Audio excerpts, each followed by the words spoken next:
They say in the age of Trump, satire is dead. I say we're just getting started.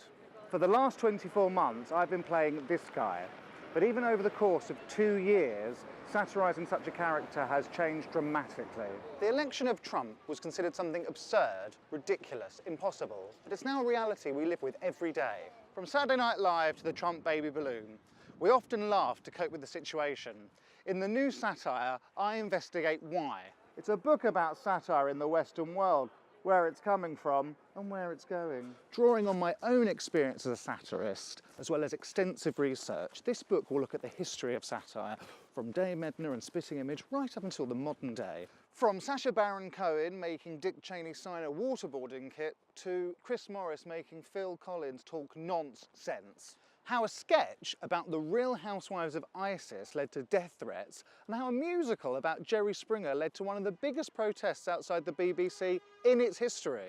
Along the way, we'll meet figures like Peter Cook and Charlie Chaplin, look at shows like The Thick of It and South Park, and see how satire in the past was used as a political weapon and how we can use it again in the future.